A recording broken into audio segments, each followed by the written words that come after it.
Welcome to summer. मैं अर्जुन यादव स्वागत करता हूं आपका आपके अपने यूट्यूब चैनल समर पर एक पहल में। चलिए वीडियो शुरू करते हैं। तो sit down, keep calm and listen to me. Video शुरू करने से पहले यदि चैनल पे नए हैं तो चैनल को शेयर कर लीजिए, और अभी तक आपने चैनल को सब्सक्राइब नहीं किया तो चैनल को सब्सक्राइब कर लीजिए।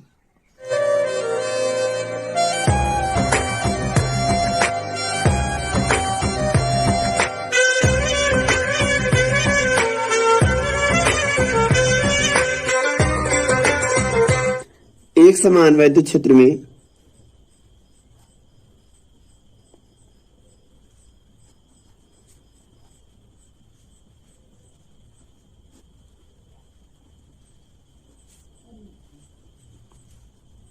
आवेशित कण की गति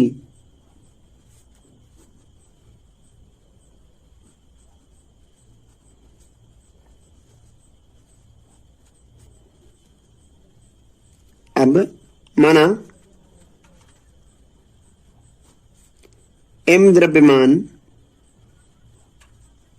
व q आवेश वाला कोई कण एक समान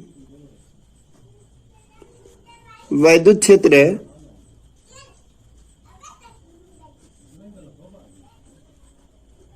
ई में स्थित है। अतः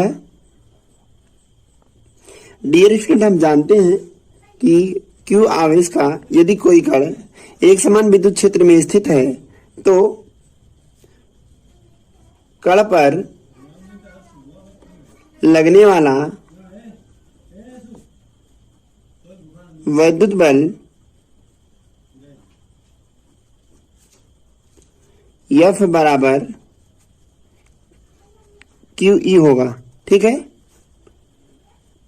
चलिए डियर स्टूडेंट, अब हम कहेंगे यदि कण को इस विद्युत क्षेत्र के भीतर स्वतंत्र गति करने के लिए छोड़ दिया जाए तो यहाँ लिखेंगे यदि कण को स्वतंत्र गति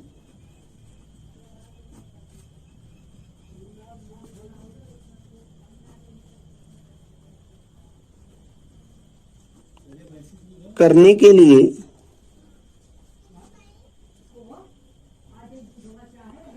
त्वरित कर दिया जाए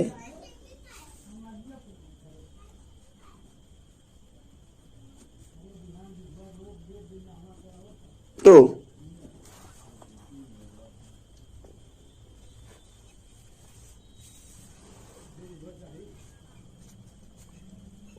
त्वरण A बराबर F अपान M। ये कहां से आया, आइए यहां पे देख लेते हैं। बगल में हम जानते हैं F बराबर क्या होता है, MA। तो यहां से अगर हम A का वैल्यू निकालेंगे तो A बराबर हो जाएगा F अपान M। वही चीज हमने यहां पर लिख दिया है। ये हम समीकरण 1 मान लेंगे और ये हमारा समीकरण 2 हो गया। अब लिखेंगे F का मान रखने पर, F का मान रखने पर कहां से रख रहे हैं, समीकरण 1 से। तो लिखेंगे समीकरण 1 से F का मान रखने पर A बराबर हो जाएगा, F का वैल्यू है QE अपान M। ठीक है। अब देखिए, यदि वैद्युत क्षेत्र के अनुदिश कण को x दूरी तय करने में v वेग प्राप्त कर लेता है, हमने मान लिया कि प्रारंभ में यह आवेशित कण विरामावस्था में स्थित है। तो प्रारंभिक अवस्था में चूंकि यह विरामावस्था में स्थित है, अतः इसका प्रारंभिक वेग 0 है। तथा हम यहां पे मानेंगे, लिखेंगे यदि कण वैद्युत क्षेत्र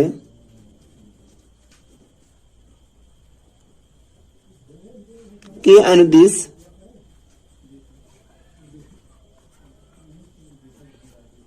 x दूरी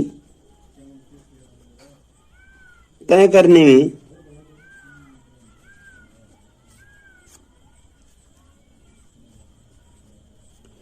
v वेग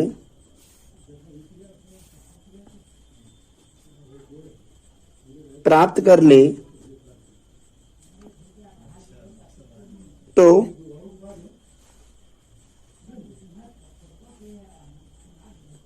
गति के तीसरे समीकरण से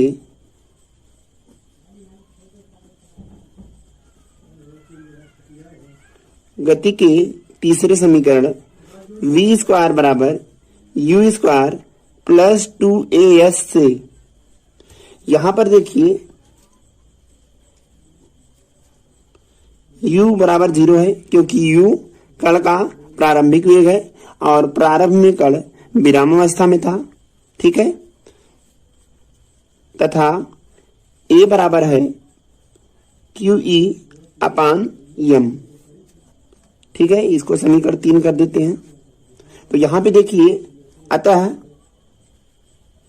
v स्क्वायर बराबर हो जाएगा 0 प्लस u की जगह पे 0 रख दिया हमने, प्लस 2 a की जगह पे कितना रखेंगे QE अपान m इंटू यस। अब यस क्या है, तय की गई दूरी है, तो इस यस की जगह पे कितना हो जाएगा डियर स्टूडेंट, यस यक्स हो जाएगा।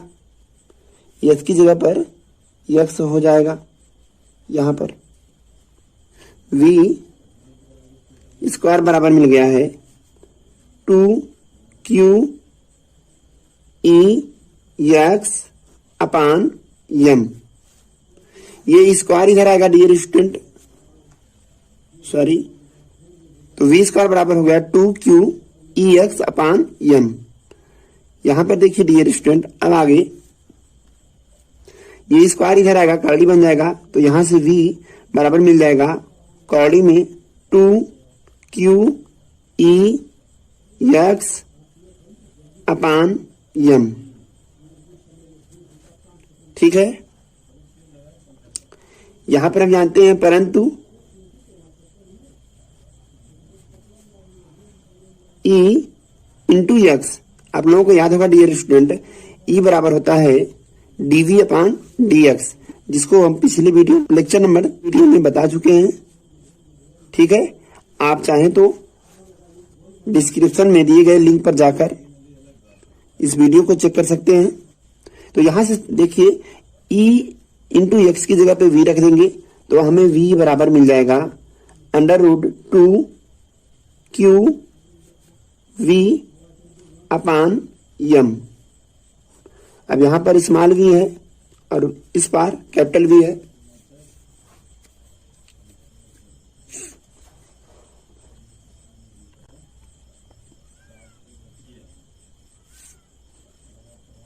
अतः कण की गतिज ऊर्जा के बराबर होता है हाफ mv स्क्वायर। तो यहां पर k बराबर हो जाएगा हाफ m, v का वैल्यू है √2QE x अपान m। ठीक है, यहां पे स्क्वायर है तो यहां भी स्क्वायर हो जाएगा, स्क्वायर से कर्ली कैंसिल हो जाएगा, तो यहां पर हमें k बराबर मिल जाएगा half m into 2QE x अपान m। m से m कैंसिल हो जाएगा, तो k बराबर प्राप्त हो जाएगा 2 कैंसिल, m कैंसिल, तो यहां पे बचेगा QE x। आगे डियर स्टूडेंट, हम जानते हैं E इंटू एक्स की जगह पे v होता है, तो यहां पर हम लिख सकते हैं Q into v। I hope आपको ये समझ में आया होगा। अब अगली हेडिंग है एक समान विद्युत क्षेत्र में आवेशित कण का पथ।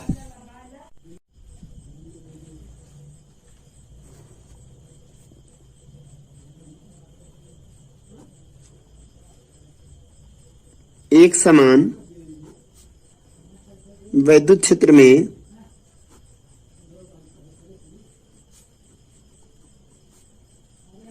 आवेशित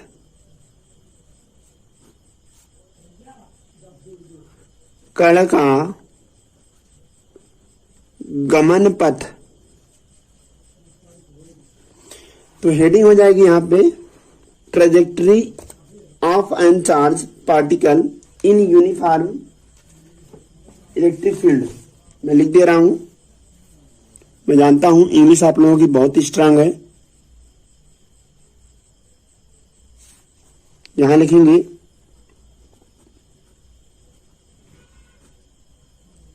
ट्रेजेक्टरी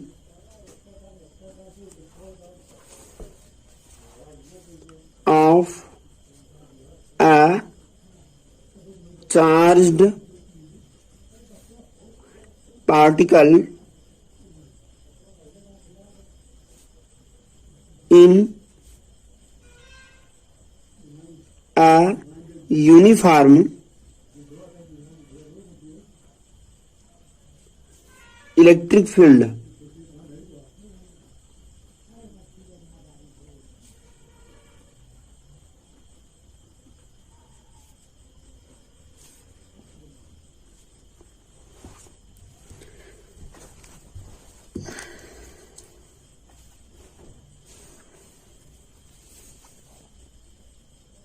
तो यहां पे देखिए एक फिगर बना लेते हैं।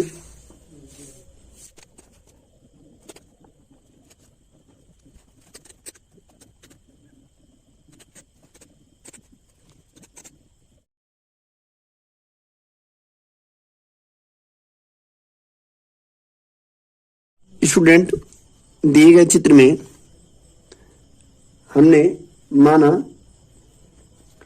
दो धातु की समांतर प्लेटें एक दूसरे से y ऊर्ध्वाधर दूरी पर स्थित हैं। ठीक है, यहां पर कोई आवेशित कण रखा गया है। इस आवेशित कण के द्वारा t समय में क्रमशः क्षैतिज और ऊर्ध्वाधर दिशा में तय की गई दूरियां x और y हैं। यहां पे देखिए दिए गए चित्र में माना m द्रव्यमान और q आवेश का कोई कण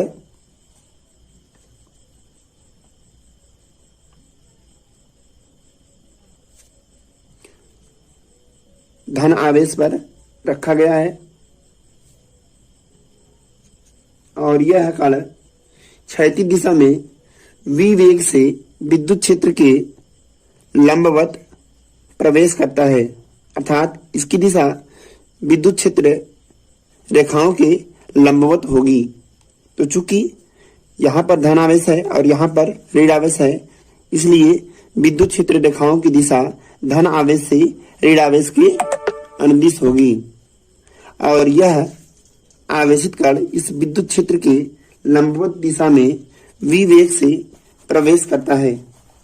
यदि t समय में इस कण के द्वारा तय की गई क्षैतिज और ऊर्ध्वाधर दूरियां क्रमशः x और y हो, तो इतनी चीजें अब लिख लेते हैं हम।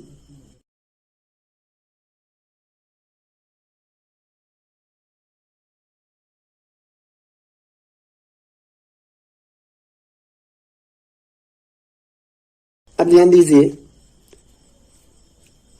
माना m द्रव्यमान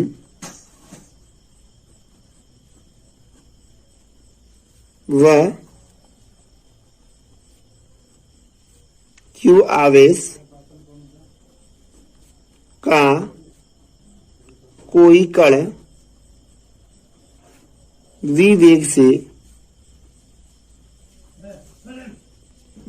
इस विद्युत क्षेत्र के भीतर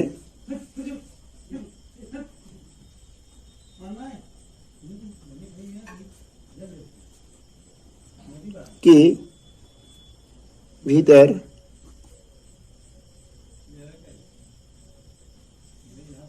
लंबवत दिशा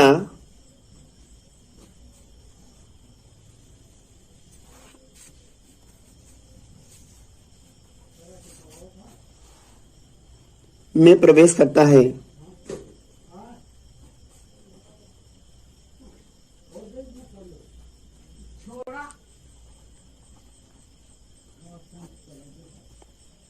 प्रवेश करता है।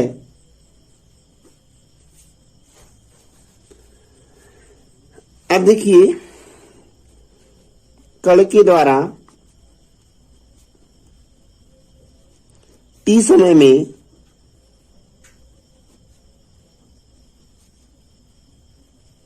तय की गई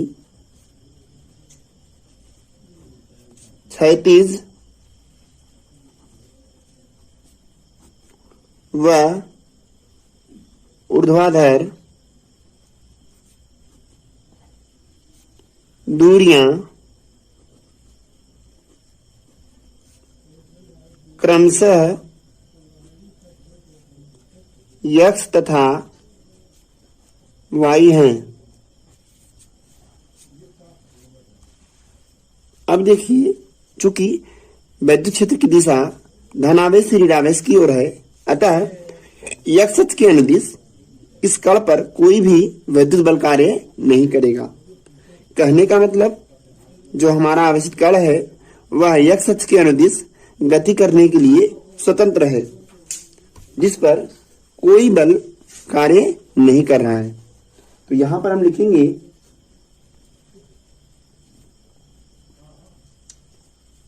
कण पर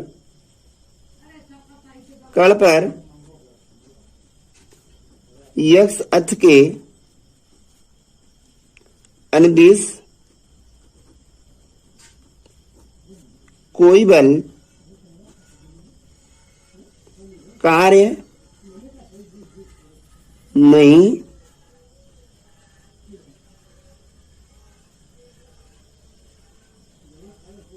कर रहा है, अतः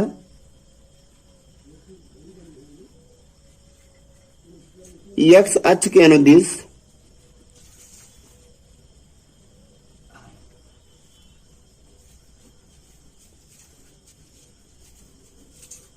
दूरी बराबर हो जाएगा चाल गुणे समय।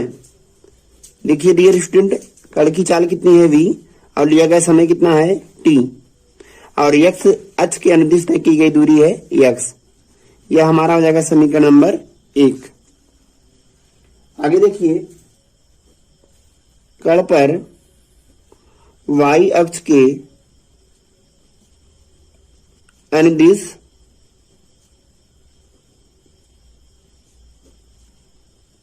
लगने वाला बल, ध्यान दीजिए यहां पर धनावेश है, यहां पर ऋणावेश है, तो कण हमारा धनावेश से ऋणावेश की ओर आएगा, तो यहां पर एक बल काम करेगा जिसे हम F से दिखाएंगे। तो F बराबर हो जाएगा QE। कण की इस गति में त्वरण A बराबर हो जाएगा F अपान m। ठीक है, क्योंकि हम जानते हैं F बराबर a होता है, तो यहां से A बराबर हो जाएगा F अपान m। F का वैल्यू QE है, तो आगे A बराबर हो जाएगा QE अपान m। y अक्ष के अनुदिश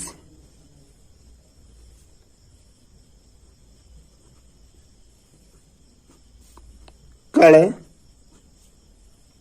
द्वारा तय की गई दूरी। देखिए, y अक्ष के अनुदिश तय की गई गति निकालने के लिए हम गति के दूसरे समीकरण का प्रयोग करेंगे। और डियर स्टूडेंट, गति का दूसरा समीकरण होता है ut plus half at square.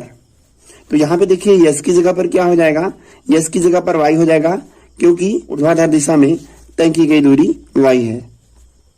तो अब यहां पर हो जाएगा ui into t plus half at square. Dear student, यहां पर यू वाई का वैल्यू 0 होगा। ऐसा इसलिए डियर स्टूडेंट क्योंकि कण प्रारंभिक अवस्था में विरामावस्था में था, तो ये पूरा वैल्यू क्या हो जाएगा 0। तो यहां पर y बराबर बचेगा 0, क्योंकि देखिए इसका वैल्यू 0 है, तो 0 का t में गुणा करेंगे तो ये भी 0 हो जाएगा। तो y बराबर हो जाएगा 0 प्लस हाफ a का वैल्यू कितना है QE अपान m इंटू टी स्क्वायर। यहां से डियर स्टूडेंट यदि हम y का वैल्यू निकालेंगे तो आगे हमें प्राप्त हो जाएगा ये हाफ QE इंटू, देखिए यहां से t का वैल्यू हमने निकाला है पिछले पेज पर। हम जानते हैं दूरी बराबर होता है चाल गुणे समय, तो वहां से समय बराबर हो जाएगा दूरी बटा चाल। तो दूरी कितनी है y एक्स की अनुदिश यह। यहां पर देखिए चूंकि t बराबर x अपान v, क्योंकि समय बराबर होता है दूरी बटा चाल, तो यहां पर t की जगह पर रख देंगे x अपान v। चूंकि इसका स्क्वायर है इसलिए यहां भी स्क्वायर हो जाएगा। आगे इसे लास्ट लाइन सॉल्व करेंगे तो y बराबर हो जाएगा हाफ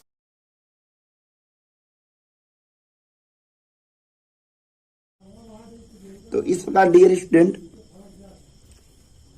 यह जो पथ है स्पष्ट रूप से परवलय का पथ है। इस प्रकार हम कह सकते हैं कि किसी आवेशित कण का पथ परवलयाकार होता है। अगर यहां से और आगे सॉल्व करना चाहेंगे तो हम यम पी स्क्वायर का मान के रूप में रख देंगे। हम जानते हैं के बराबर होता है half upon M into X square upon, यहां से अगर हम एम वी स्क्वायर का वैल्यू निकालेंगे तो हमें प्राप्त हो जाएगा 2k। ये वैल्यू रख देंगे डियर स्टूडेंट तो हमें मिल जाएगा y बराबर half QE into X square अपान, देखिए इस पूरे की जगह पे हो जाएगा 2k।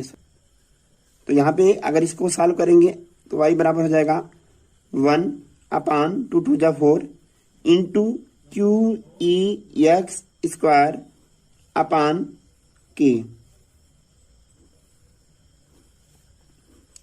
डियर स्टूडेंट इस वीडियो में इतना ही, मिलते हैं अगले वीडियो में। तब तक के लिए keep learning and stay home.